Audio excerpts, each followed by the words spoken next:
पंचनामे में आप सभी का स्वागत है। मैं हूं सुमित और मंगलवार का दिन भारतीय बाजारों में आज वोलेटाइल कह सकते हैं, जहां पर फर्स्ट हाफ में थोड़ी रफ्तार थी, सेकंड हाफ में रफ्तार थोड़ी कम हुई, लेकिन आज जो प्रेशर था वो निफ्टी बैंक की तरफ से आता हुआ दिखाई पड़ा। फिर निफ्टी एक्सपायरी थी तो इम्पैक्ट तो रहेगा ही वहाँ पर, लेकिन खरीदारी थी आज आईटी स्पेस में, खरीदारी थी एफएमसीजी में, खरीदारी थी मेटल में।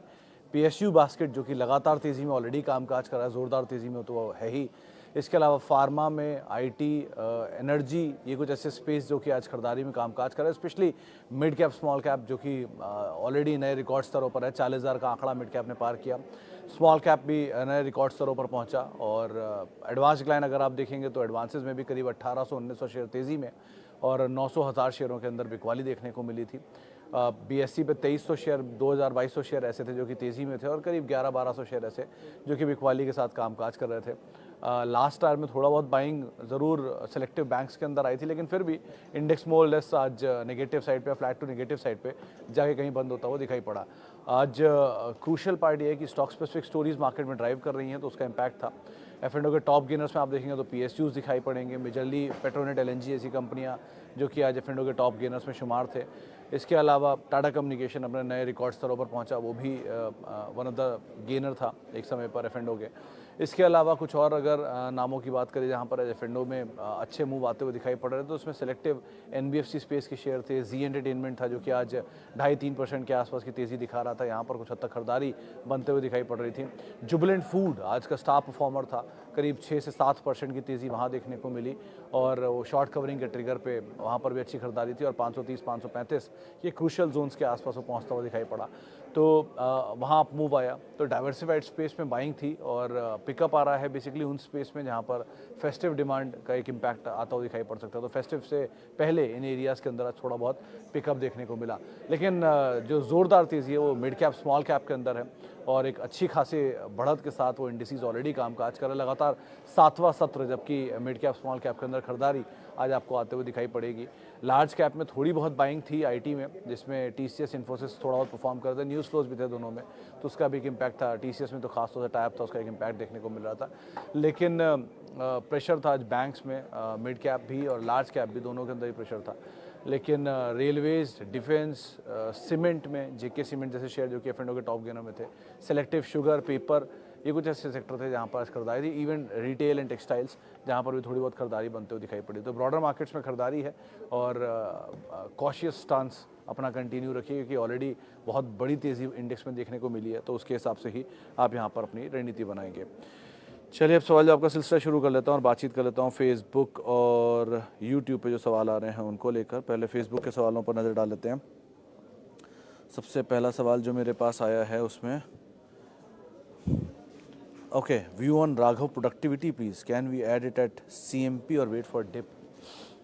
सर 2-3 चीज़ें। पहले तो ये एसएमई थी जो मेन प्लेटफॉर्म पे आई है और बहुत एग्जॉर्बिटेंट गेन दिखा चुकी है। तो 30-40 रुपये का एसएमई का आईपीओ था, फिर वो 1200 रुपये तक गया और अभी 8 तारीख को शायद इसमें एक बोनस एडजस्ट हुआ है 1:1 का।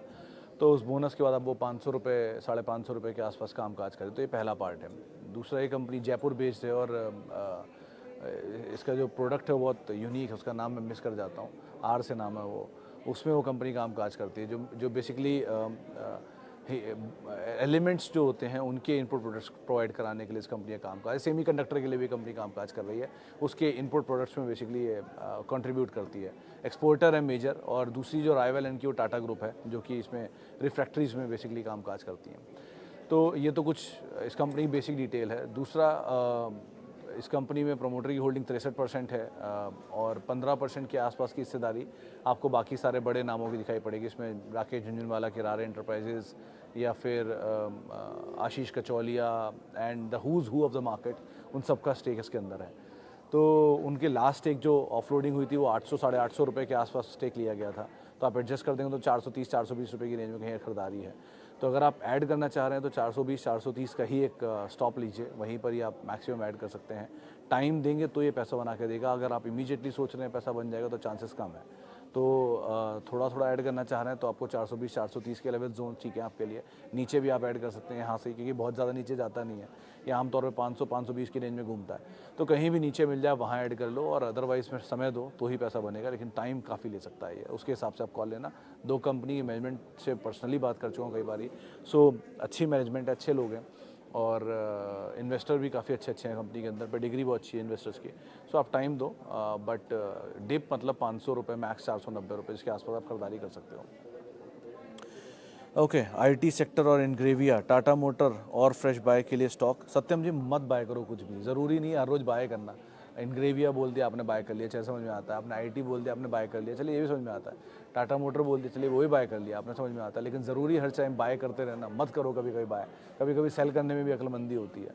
बाज़ार इतना बॉयंट है, मैं ये नहीं कह रहा कि ये बॉयंसी आगे नहीं कंटिन्यू करेगी, लेकिन इसकी बॉयंसी आप ऐसे समझो कि पीएसयू की रैली एग्जॉर्बिटेंट है, लेकिन कोई ये देखने को भी तैयार नहीं है कि पीएसयू में कौन सी कंपनियां प्रॉफिट मेकिंग, कौन सी कंपनियां लॉस मेकिंग है, कौन सी कंपनी में डिविडेंड ही नहीं आया कभी, कौन सी कंपनी में प्रमोटर की 90% होल्डिंग यानी कि सरकार की 90% होल्डिंग है और वो चले जा रहे हैं। एसटीसी, एमएमटीसी, एसटीसी ने कभी धंधा नहीं दिया पिछले 5 साल में, कोई रेवेन्यू नहीं है। एमएमटीसी ऑपरेटिंग लॉस में पिछले 12 सालों के अंदर, या 12 क्वार्टर तो मैंने देखे हैं एटलीस्ट। आईएफसीआई प्रॉफिट नहीं, एचएमटी प्रॉफिट नहीं, लेकिन फिर भी ये शेयर चले पड़े हैं। तो आप इस तरह की कंपनियां, स्कूटर्स इंडिया, कोई प्रॉफिट नहीं, कोई रेवेन्यू नहीं, लेकिन चले जा रहे हैं। सो थोड़ा थम लो, थोड़ा, ऐसा कुछ ज़रूरी नहीं है, बाजार भागा नहीं जा रहा है कि आज ही सब कुछ ले डालना, कल कुछ नहीं मिलेगा। कोई मौका छूट भी गया तो फिर दोबारा नीचे मिल जाएगा, फिर ले लेना। लेकिन प्लीज़ थोड़ा सा चेक एंड बैलेंस कर लीजिए, बहुत ज़रूरी हो चुका है इस समय सिस्टम में चेक एंड बैलेंसेस को रखना। कुछ भी लेना ठीक नहीं है। तो कुछ नीचे मिले, UPL is bet, is a good bet, आप देख सकते हो उसको अगर लेना चाह रहे हो तो। But stay with the leader, stay with the heavy weights, ताकि जब बाज़ार घूमेगा तो वो आपको पैसा बर्बाद ना करें आपका। और अगर आप जो टूटे हुए हैं ऑलरेडी, वो बहुत टूटेंगे नहीं, हैवी वेट जो टूटे हुए हैं, मिसाल तौर पे टीसीएस, इन्फोसिस, मिसाल तौर पे यूपीएल, इस तरह की कंपनियां जो ऑलरेडी टूटी हुई हैं और हैवी वेट हैं, तो ये अगर टूटेगा ही बाजार तो बहुत नहीं टूटेंगे। लेकिन थोड़ा सा चेक एंड बैलेंस करके चलिए, अभी ज़रूरी नहीं कुछ भी लेना। Okay, RailTel long term view. Sir कोई भी पीएसयू लॉन्ग टर्म का व्यू आप आज अगर एंटर कर रहे हो तो आपकी जो प्रोबेबिलिटी ऑफ गेन है वो ऑलरेडी बहुत बड़ी मिस हो चुकी है। सो इस समय पर आप एंटर कर रहे हो स्टोरीज़ को देख के, रेलवे की, डिफेंस की, या पीएसयूज़ की, तो हर तेज़ी में ये स्टोरीज़ आती हैं और ऐसी ही स्टोरियों पे चलते हैं। एनबीसीसी, इवन एमएमटीसी, इवन मतलब बीएचईएल, ये सब ऐसी स्टोरियों पे ही चले हैं पहले भी और आज फिर। सो मतलब कॉशियसली स्टांस रखना। और अगर आपके पास पैसा में बन रहा है, RailTel, IRV, IRFC, RVNL and who's who जो भी सिस्टम में है, बीईएमएल, बीईएल, इन सब में, तो एटलीस्ट अपना कैपिटल निकाल लेना। उसके बाद बाकी बची हुई रकम के साथ आप भले पूरी लाइफ बने रहो, कोई दिक्कत नहीं है, लेकिन एटलीस्ट कैपिटल प्रोटेक्ट कर लो, वो पहली प्रायोरिटी होनी चाहिए। आपको अगर नहीं पता तो एनबीसीसी के उन इन्वेस्टर से पूछो जिन्होंने सन 2010 या 11 या 12 में इसको लिया था। करीब 120 रुपये पे एनबीसीसी घूमता था, 110 रुपये के भाव पर, एडजस्टेड दाम बता रहा हूँ, 110 120 रुपये होता था। वो टूट के आज 40 रुपये 30 रुपये तक दिखा दिया, और उसके बाद घूम के 70 रुपये आ गया। तो सबको लग रहा है कि बहुत अच्छी तेज़ी आ गई, बहुत अच्छी रैली है, तो अभी भी उनकी खरीदारी से आधा ही हुआ है। सो ऐसा नहीं है, तो थोड़ा सा कॉशियस स्टांस रख लीजिए, वो ज़्यादा बेटर है। एटलीस्ट कैपिटल प्रोटेक्ट कर लीजिए, पहली प्रायोरिटी वही रखिएगा। बाकी आप फ्री के चेयर हैं तो पूरी ज़िंदगी बने रहो, कोई दिक्कत नहीं है। ओके, आगे बढ़ते हैं और बात करते हैं ग्रेफाइट इंडिया अगेन। सर श्रवण सर, ये ग्रेफाइट एंड एचईजी दोनों इलेक्ट्रोनिक कंपनियां हैं, और दोनों में ही स्टोरीज तब डेवलप होती है जब कमोडिटी साइकिल ऊपर की तरफ जाती है। मेटल में मेजर यूज़ होते हैं इनके, तो जैसे ही मेटल चलेगा तो उसके बाद ग्रेफाइट और इलेक्ट्रोड में खरीदारी आती है। तो इनमें सबसे अच्छी कंपनी वैसे पीसीबीएल है तीनों में, फिलिप्स कार्बन ब्लैक, लेकिन फिर भी कार्बन ब्लैक में फिलिप्स कार्बन ब्लैक। और अदरवाइज अगर इलेक्ट्रोड में जाना चाहते हो तो ठीक है, मोमेंटम बेस्ड है, मोमेंटम मिल गया तो निकल जाना प्रॉफिट बना के। इस समय तो कुछ भी चल रहा है तो आपको कोई मेरी बात समझ में नहीं आएगी, लेकिन जब बाजार नीचे आएगा तब ये बात ज़्यादा रिलेवेंट लगेंगी। सो अभी के लिए तो ठीक है, बने रहो, बस स्टॉप लॉस ट्रेल करते रहना साथ साथ अगर आपके पास है तो। और नया है तो लेने की कोई ज़रूरत नहीं है। Stick to leader, stick to those leaders जो बहुत गिरे हुए हैं। जुबिलेंट फूड में से एक था जो लीडर है अपने स्पेस का और टूटा पड़ा था, तो आज वो शॉर्ट कवरिंग आ गया उसमें। सो ऐसा कोई भी लीडर, या इवन IRCTC, जो मैं कभी नहीं बोलता IRCTC की कंपनी, उसको इसलिए बोल रहा हूँ कि लीडर है एटलीस्ट अपने सेक्टर में और टूटा पड़ा है, तो बहुत ज़्यादा यहाँ डाउन साइड रिस्क लिमिटेड है। या इवन LIC जिनमें लीडर हैं जिनके रिस्क लिमिटेड है, तो ऐसे लीडर्स को ढूंढो जिनमें रिस्क लिमिटेड है और उनमें चले जाओ। वो एक बार को फिर भी पॉसिबिलिटी है कि बाजार के अगर पलटा तो वो शायद बहुत नहीं टूटेंगे, लेकिन ये पलट के टूटेंगे तो कायदे से टूट भी सकते हैं। तो अकॉर्डिंगली आप कॉल लेना। ओके, वापस चलते हैं कुछ यूट्यूब के सवालों के ऊपर भी, जहाँ पर सर इस वीक में किसको बाय करना चाहिए, टाइटन, M&M, JFSL में से? सर इस वीक में शिवांग जी अगर आप पूछ रहे हो तो मैं ये अज्यूम कर रहा हूँ कि आप लॉन्ग टर्म के लिए ले रहे हो। ये वीक के लिए अगर आप ले रहे हो तो मैं इन तीनों में से किसी में सलाह नहीं दे पाऊँगा, मेरी कैपेसिटी नहीं है इंट्राडे ट्रेडिंग या BTS या डेली ट्रेडिंग के हिसाब से। और अगर आप पूछ रहे हो लॉन्ग टर्म के लिए तो इसमें से आप टाइटन अगेन, क्योंकि फेस्टिव डिमांड है, M&M is second and Jio financial is third. It is not because कि जियो फाइनेंशियल में कोई ख़राबी है, बट द थिंग इज़ एक तो बिज़नेस आपको भी पता नहीं है, 2 चला भी है नीचे से बहुत, 3 मतलब 210 रुपये का चला हुआ शेयर 260 रुपये देख लिया मैंने कल पर, 250 260 रुपये। सो बेटर ये कि आप M&M चले तो तीनों ही हैं, लेकिन उनमें एटलीस्ट पुरानी हिस्ट्री है और चल रहे हैं। जियो के केस में नीचे मिल जाए तो ज़्यादा बेटर डील है। सो पहला टाइटन, क्योंकि इमीडिएट ट्रिगर है, ज्वेलरी एंड मैरिजेस, जिनको आप अब आधार मान के उन कंपनी में एंटर कर सकते हो। अगर आप यहाँ से फेस्टिव में खेलना चाह रहे हो तो आप ये समझ लो कि बॉम्बे ओणम के साथ शुरुआत होती है फेस्टिवल की, रक्षाबंधन आ गया, देन अब आने वाला है ये गोविंदा है, उसके बाद गणपति है, एंड देन नवरात्रों से आपका बहुत स्टार्ट हो जाता है स्ट्रॉन्ग सीज़न। सो आज वो जो मान्यवर में बाइंग आई थी उसकी वजह यही है कि धीरे धीरे ये चीज़ों को वो ट्रैक करना शुरू कर रहे हैं। सो इस तरह ही कंपनियां जिनमें जैसे QSR में जुबलेंट चला या ये मान्यवर चले, तो इस तरह ही कंपनियों को अब आप ट्रैक करना शुरू कर दो, यहाँ पे कुछ कुछ मूव आना शुरू हो सकता है फेस्टिव डिमांड का। सो स्ट्रांगली जो Q3 Q4 जिनके बहुत स्ट्रॉन्ग होते हैं उनको आप पहले पिक कर लो अब।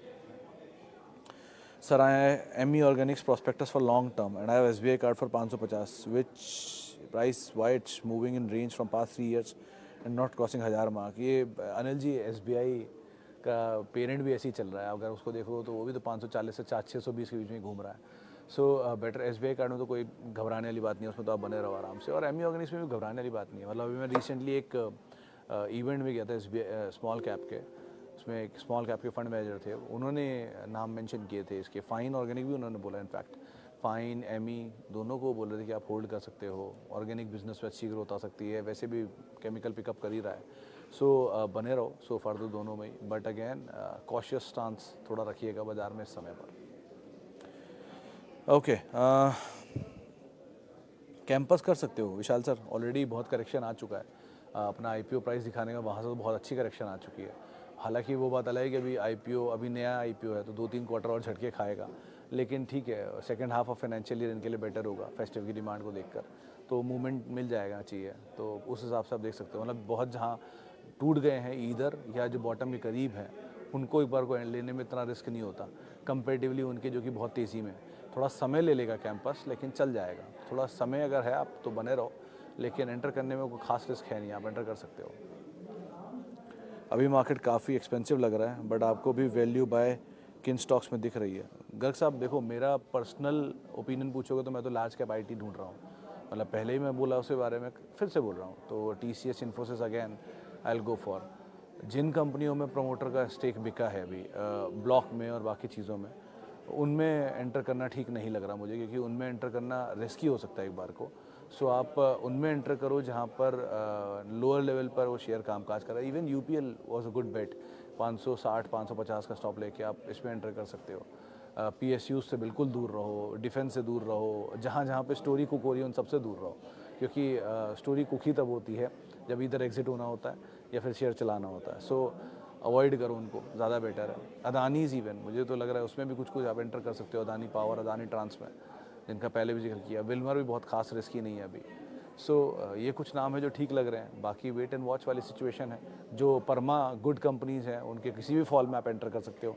Asian Paint, Pidilite, Tata communication, United Spirits, ये सब टाइप की कंपनियाँ किसी भी फॉल में, बड़ा फॉल आपको मिल जाए, अच्छा खासा करेक्शन आ जाए, किसी न्यूज़ की वजह से आ जाए, तो आप एंटर करो, कोई दिक्कत नहीं उसमें। HFCL कैसा है सर? इसकी पुरानी हिस्ट्री गूगल में सर्च कर लेना, आपको अपने आप समझ में आ जाएगा कैसा है। वैसे तो ये कंपनी बहुत ज़्यादा चर्चित रही है पुरानी हिस्ट्री में, एक ज़माने में ये शायद सेंसेक्स का हिस्सा भी होता था, और केतन पारेख के स्टॉक्स में इसका नाम भी होता था, K10 का हिस्सा होता था ये। आप गूगल करना HFCL K10, आपको बहुत कुछ मिलेगा इसके बारे में। लेकिन अदरवाइज़ ये रिसेंटली टायर्ड अप है रिलायंस इंडस्ट्रीज के साथ एंसिलरी को लेके 6% स्टेक भी है उनका, इसलिए चल भी रहा है। बट पहले भी बहुत फंसे हैं लोग इसमें, तो ज़रा ध्यान से ही अपनी कॉल लेना, वही बोलूँगा मैं। नंबर्स बाकी सब कुछ कहते हैं, तो आप एक बार नंबर्स पे इसके नज़र रखिएगा प्रॉफिटेबिलिटी के।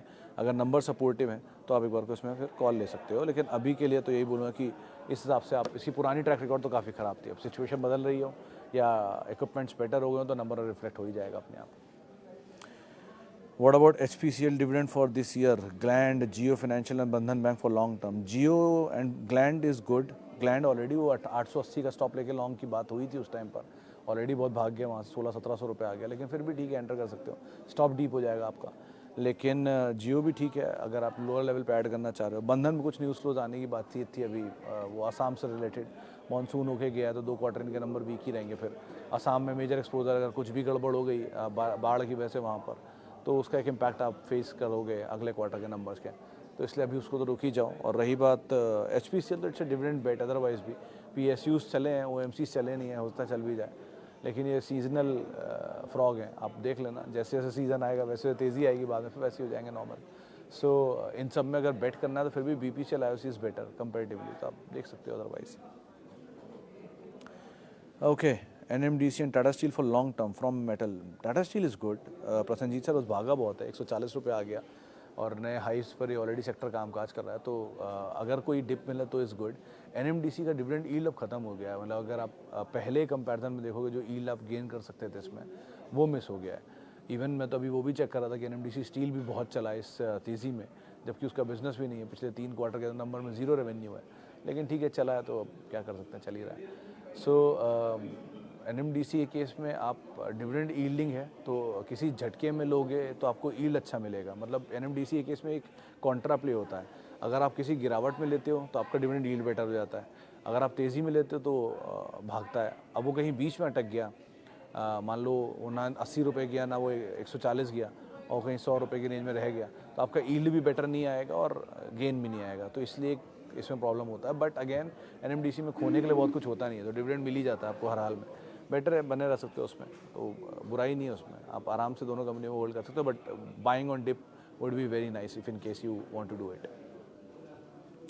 डेल्टा को अब आज ही पॉल सर उन्होंने खरीदारी की राय दी थी, कौन हमारे साथ, शिल्पा राउत हमारे साथ PL रिसर्च की मौजूद थी, उन्होंने इसमें लॉन्ग साइड पे अपनी पोजीशंस रखने की राय दी। 220-230 से इमीडिएट टारगेट देख रहे हैं, और वैसे भी बहुत डाउन साइड लिमिटेड है, 160 रुपये 170 रुपये का स्टॉप लेके लॉन्ग चले जाओ, क्योंकि वो करेक्शन हुआ था लास्ट टाइम के नंबर्स पे और वो रिसेंट न्यूज़ फ्लोज के बीच में, सो कोई फॉल तो ऑलरेडी आ चुका है, आप जा सकते हो, पुरानी हिस्ट्री है इस कंपनी की, और कॉर्पोरेट लॉयर हैं इंडिया के, मतलब फाइनेंस इनके हस्बैंड इस कंपनी को चलाते हैं। सो अच्छे कैपेक्स पूरे कर चुके हैं, डेल्टन रॉयल, डेल्टन जैक वगैरह इनके लगे हुए हैं, सिक्किम में भी इनकी कसिनो का अप्रूवल है, सो कैपेक्स तो पूरा है, नया कैश फ्लो स्ट्रॉन्ग जनरेट करती है कंपनी, डेट फ्री कंपनी है, आराम से बना रह सकते, कोई दिक्कत नहीं है। नीचे मिल जाए 160 रुपये 150 रुपये के आसपास तो बढ़िया ही है, फिर तो स्टॉप वही रहेगा 150-180 की जोन्स में, और फिर आप लॉन्ग जाओगे। ओके, आगे बढ़ते हैं। टाटा पावर सर होल्ड करो, रोहित सर, दोबारा स्टीम बनना है इसमें और डिमांड भी स्ट्रॉन्ग रहती है यूजुअली सितंबर अक्टूबर में, तो पावर की डिमांड अच्छी आ भी रही है, तो आप अदरवाइज ही बन रहे हो। ग्रुप अच्छा है, कंपनी अच्छी है, करेक्ट भी हो चुका है सीजनली, बने रहने ज़्यादा बेटर है, इसमें नुकसान नहीं है कुछ भी। ओके, नज़ारा, IRFC, एरोफ्लेक्स, रमेश सर मतलब आप खबरों के बहुत शौकीन लग रहे हो मुझे, क्योंकि नज़ारा में न्यूज़ फ्लो के दम पे आपने लिया होगा 100%, IRFC रिसेंटली मोमेंटम के दम पे लिया होगा 100%, और एरोफ्लेक्स हाल की लिस्टिंग के दम पे लिया होगा 100%, लेकिन ये तीनों के तीनों बजिंग है, और तीनों की तीनों बस जिस दिन ख़त्म होगी चले जाएंगे। सो बेटर यही है कि आप तेज़ी मिले तो आप अपनी कॉल लो और निकलने की कोशिश करो। IRFC ऑलरेडी डबल हो चुका है, नज़ारा टेक ऑलरेडी न्यूज़ फ्लोज में और हर कोई चीज़ में डिस्काउंटेड है, कि इवन जो फाउंडर्स ऑफ ज़ीरोधा स्टेक ले रहे हैं वो भी खबर कंफर्म हो गई अब तो, और उसी पे चल भी गया स्टॉक, तो अब जो तेज़ी के ट्रिगर थे वो तो ऑलरेडी मिल चुके हैं। एरोफ्लेक्स तो हाल की लिस्टिंग है, तो अभी तो कुछ भी कहना मुश्किल है, कंपनी कितनी भी अच्छी क्यों ना हो, 2 साल के नंबर्स में सब रिफ्लेक्ट हो जाएगा। सो रुक जाओ सर, थोड़ा मोमेंटम को मत प्ले करो, और मोमेंटम प्ले करते हो तो मुझसे एडवाइस मत लो, क्योंकि वो मोमेंटम है, मोमेंटम में कुछ नहीं कर सकता, मोमेंटम जहाँ तक चलेगा चलेगा, नहीं चलेगा तो नहीं चलेगा, तो फंडामेंटल ट्रिगर नहीं उस पर काम करता कोई भी। ट्राइडेंट में 35% प्रॉफिट है, बुक करके डेल्टा को आप ले सकते हैं। Mrs Bector fresh entry CMP, sir fresh entry CMP क्योंकि वो चला बहुत है मिसेस बेक्टर तो, और ASM में भी है। सो बेटर इज़ तो आप ये कर सकते हो कि 100 अगर लेने की इच्छा रखते हो मान लो, तो 20 या 30 यहाँ ले लो and wait and watch for the lower levels to further entry. लेकिन ट्राइडेंट के केस में भी 35% गेन है मान लो, तो आप 35% गेन तो निकाल लो, लेकिन कुछ और मत लो, अभी वेट कर लो उस पैसे से, कोई और अपॉर्चुनिटी मिलेगी तब एंटर कर लेना। और 35% गेन इसलिए बोल रहा हूँ कि एटलीस्ट कैपिटल फ्री हो जाएगा आपका उस ड्यूरेशन में, तो उसको आप एटलीस्ट निकाल सकते हो। चलिए फिलहाल अब इतने ही सवालों को शामिल करूंगा। माफ़ी उन सभी लोगों से जिनसे बातचीत नहीं हो पाई, और बहुत बहुत शुक्रिया उन सभी लोगों का जिन्होंने सवाल पूछा। आपसे मुलाकात होगी अब कल बुधवार के दिन। आप मेरे साथ जुड़ सकते हैं @सुमित रिसर्च मेरा ट्विटर हैंडल है, सोशल मीडिया हैंडल है। और किसी भी निवेश से पहले अपने वित्तीय सलाहकार की राय आप ज़रूर ले लें। और कोई भी सवाल पूछना चाहते हैं तो आवाज़ के CNBC आवाज़ के YouTube और फेसबुक पे आप सवाल पूछ सकते हैं रोज़ 3:30 बजे। नमस्कार।